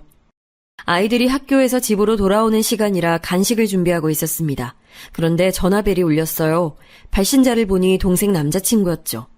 이 친구가 나한테 연락할 사람이 아닌데 무슨 일인지 싶어 받았더니 우느라 말을 잇지 못하고 있었어요. 직감적으로 동생에게 무슨 일이 생겼다고 느꼈습니다. 침착하게 무슨 일이냐고 물었더니 동생의 남자친구는 오열하며 당장 병원으로 와달라는 말만 되풀이했습니다. 그리고 도대체 무슨 정신으로 병원에 갔는진 기억도 안 나요. 제가 기억나는 건 응급실에 도착했더니 숨이 끊기기 직전인 동생의 모습이에요. 언니,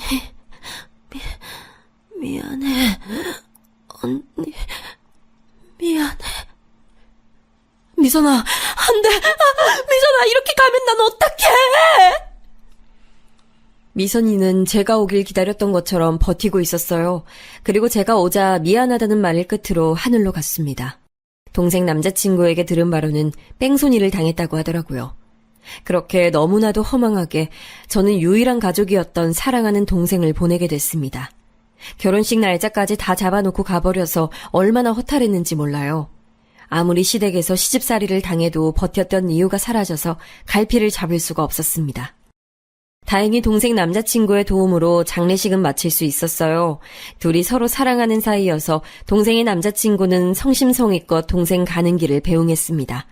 그러면서 동생 남자친구는 제게 말해줬어요. 항상 미선이는 언니 얘기를 했어요. 자기는 언니가 키운 거라고. 그렇게 언니한테 이제 갚으며 살아야 한다고. 그래서 일부러 결혼하고 서울로 가자고 항상 저한테 말했어요. 미선이는 언니가 인생의 전부라고 사귀기 전부터 말했습니다. 그 말을 듣고 너무 눈물이 나 머리가 아팠어요. 살면서 이렇게 힘든 적이 없었습니다. 부모님을 보낼 때와 할머니를 보낼 때는 제가 너무 어려서 몰랐거든요. 아니, 슬퍼도 이렇게 슬프진 않았죠. 동생을 이제 볼 수 없다는 사실은 제게 너무나도 큰 상실감을 안겨줬습니다. 이때 시댁 식구들은 전혀 도움되지 않았어요. 안 그래도 힘든 제게 집안일을 하지 않는다고 눈치를 주는 모습에 저는 맘속으로 이혼을 결심했습니다. 딸들도 이제 어느 정도 컸으니 그동안 생각만 하던 것을 현실로 옮길 기회라고 생각했죠. 그리고 그 결정의 결정적인 한 방은 바로 시어머니였어요. 동생은 뺑소니를 당해서 가해자에게 보상금을 받게 됐습니다. 사실 가해자를 용서할 마음은 전혀 없었어요. 제 인생의 전부를 가져간 사람에게 용서란 없다고 생각했습니다. 그런데 가해자는 저를 보자마자 무릎을 꿇고 죄송하다고 빌었어요. 그러면서 1억의 보상금을 주겠다고 했습니다. 마음 같아선 그 1억 내가 개같이 벌어서 줄 테니 내 동생을 데려오라고 하고 싶었죠. 하지만 현실은 미선이는 제가 어떤 행동을 하더라도 돌아오지 못하니까요. 동생 남자친구는 저에게 그 1억을 다 줬습니다. 저는 그 친구에게 아직도 고마워요. 외모도 속도 좋은 청년이라 좋은 여자 만나서 다 잊고 행복하게 살라고 해줬습니다. 간 사람은 갔으니 본인은 본인 인생 살라고 했어요. 그리고 저는 다시 시댁으로 돌아와 일상으로 복귀했습니다. 그런데 시어머니가 은근히 제 동생 보상금에 대해 궁금해하더라고요.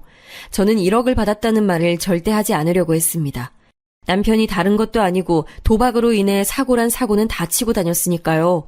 그 과정에서 우리 부부와 딸들이 독립하지 못했던 근본적인 원인도 있었습니다. 그래서 보상금에 대해 말하지 않고 있었는데 원래 이런 것은 타인에 의해 알게 되잖아요. 합의 과정에서 가해자가 시댁으로 찾아오게 됐습니다. 제가 연락을 받지 않는다고 경찰 조사에서 불리했는지 절 찾아왔어요. 저는 일부러 가해자 연락을 안 받은 게 아니고 현실적으로 너무 바빴습니다. 제 유일한 가족인 동생을 잃은 것도 가슴 아프고 살기 어려운데 장례 절차가 끝나고도 할 게 너무 많았거든요. 또 하나뿐인 동생이라 최대한 좋게 보내주고 싶은 언니의 마음이었습니다. 그래서 정신이 너무 없었어요. 와중에 아이들도 챙겨야 하고 시댁 일도 있으니 몸이 2개여도 버티기 힘들었을 거랍니다. 그런데 가해자는 본인도 급하니까 무작정 시댁을 찾아왔더라고요. 그래서 그때 시어머니가 보상금에 대한 존재를 알게 됐습니다. 예, 넌 돈이 생겼으면 말을 해야지. 혼자만 알고 있니? 제 동생 목숨값이라 저만 알아도 되지 않나요? 어머머, 넌 무슨 말을 그렇게 하니? 아유, 됐고 그 돈 우리 연희 결혼 자금으로 쓰자. 마침 아파트 좋은 곳 알아보고 있었거든. 그게 지금 무슨 말씀이세요? 제 동생 사고 나서 받은 보상금인데요. 그걸 왜 아가씨 결혼 자금으로 써요? 이제껏 먹여주고 재워줬더니 뭔 소리야. 당연히 보태야지. 아유, 이래서 검은 머리 짐승은 드리는 게 아니라더니 은혜를 이런 식으로 갚아? 어? 제가 무료로 얹혀 살았어요? 여기서 지금 10년째 혼자 집안일 다 했어요. 그것도 매일 새벽 5시에 일어나서 죽어라 이랬는데 이제 뭐요? 저 절대 제 동생 목숨값 못 줘요. 결혼하고 처음으로 시어머니에게 소리를 지른 날이에요. 제가 큰 소리를 내니 딸들은 덩달아 울기 시작했습니다. 아무리 생각해도 시어머니가 사람이 아닌 것 같았죠. 그렇게 시댁에서 10년을 살림해도 돌아오는 건 목숨값 내놓으라는 말이라니요. 시어머니한테 큰 소리치며 말하고 있으니 방에서 아가씨가 나오더라고요. 언니, 집 떠나가겠어요. 왜 그렇게 우리 엄마한테 바락바락 대들어요? 그리고 들어보니까 돈 많이 받았던데. 가족끼리 왜 그래요? 야박하네? 가족? 우리가 가족인가? 나는 그거 처음 알았네요. 어머, 그럼 가족이죠. 가족끼리는 이렇게 돕고 사는 거예요. 언니가 고아라서 몰랐나 본데. 뭐?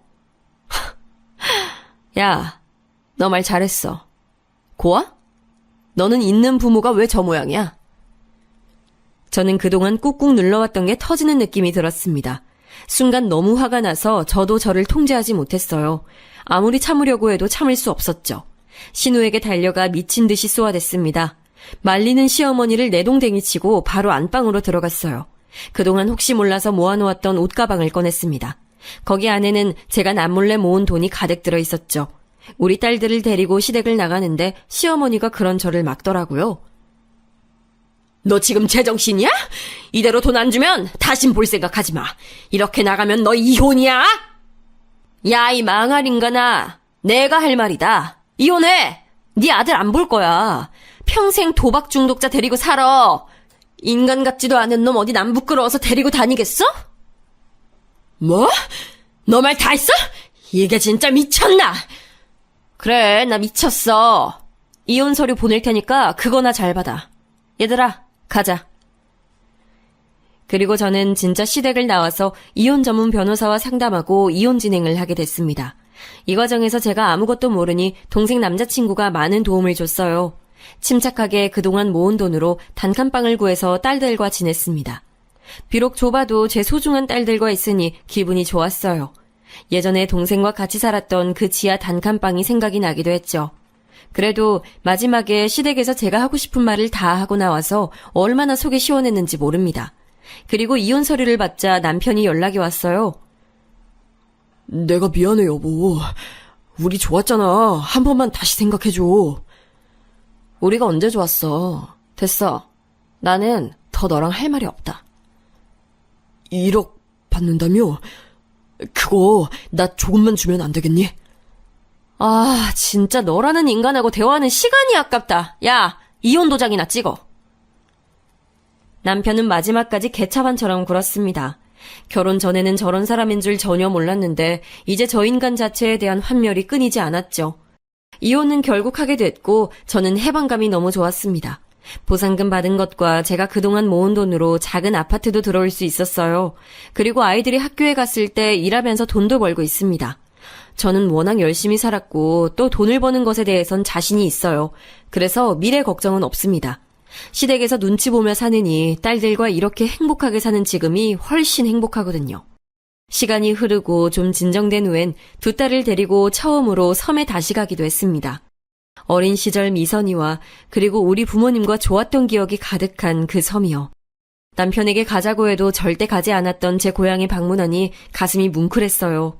그 당시 제가 기억하던 어른들은 이미 돌아가신 분이 대부분이더라고요. 딸들과 다시 방문하니 감회가 아주 새로웠습니다. 지금은 그래서 시간이 나면 종종 들르고 있어요. 지금은 아주 행복한 나날을 보내고 있습니다. 동생은 부모님 옆에 자리를 마련했어요. 볼 수 있을 때마다 찾아오면 머리가 깨끗해지더라고요. 제 사연은 여기까지입니다. 들어주셔서 정말 감사합니다. 여러분도 행복한 인생 찾아나가길 바랄게요. 안녕하세요. 작은 국수집을 운영하며 60평생을 살아온 평범한 아줌마입니다. 매일 아침 저녁으로 텔레비에서 틀어주는 드라마가 소소한 삶의 즐거움이었는데 요즘 사람들은 드라마만큼이나 라디오 사연을 즐겨 듣는다고 하여 드라마보다 더 드라마 같은 제 이야기를 들려드리고자 이렇게 펜을 들게 되었습니다. 저는 인천의 평범한 가정집에 이남 3녀 중 장녀로 태어났습니다. 그 무렵의 가정이 대개 그렇듯이 저도 고등교육은 꿈도 꿔보지 못하고 어린 시절부터 어머니를 따라 자연스레 생업에 뛰어들게 되었지요. 저는 공장에 가서 힘들게 교대 근무를 하는 또래 친구들보단 사정이 많이 나은 편이었어요. 어머니께서 우동, 국수집을 하나 자그마하게 운영하셨었거든요. 교대 근무 대신 어머니를 도와 국수집 일을 할 수 있었어요. 제 기억 속 어머니의 국수집은 아주 포근한 곳이었어요. 아침 장사는 공치는 날도 많았어요. 그럼에도 어머니는 365일 아침 장사를 고집하셨어요. 그러면 어머니의 말이 맞다는 사실을 증명이라도 하듯이 회사원이든 가난한 학생이든 꼭 한 명씩 걸음을 멈추고 가게를 들여다보곤 했어요. 학생, 춥죠? 그러면 어머니는 어김없이 살가운 태도로 인사를 건네셨어요. 그러면 학생은 화들짝 놀라면서 뒷걸음질을 쳐 멀어졌죠. 어머니는 그런 사람들의 마음을 잘 헤아리는 분이셨어요. 모두가 가난한 시절이었거든요. 괜찮아요. 돈은 나중에 줘도 되니까 들어와서 한 그릇 먹고 가요. 처음에는 의심의 눈초리를 보내던 학생도 사연 있는 신입사원도 나중에는 슬며시 찾아와서 외상을 달고 갔어요. 그중에는 계속 달리는 외상값을 감당하지 못하고 도망가는 사람도 있었고 혹은 미안해서 찾지 못하는 사람도 있었지만 월급날이든 용돈을 받는 날이든 쌈짓돈을 구깃구깃 모아가지고 오는 사람이 더 많았어요. 특히 가난한 학생들이 어머니께 그렇게 잘했어요. 아침 장사만 하신 건 물론 아니었어요.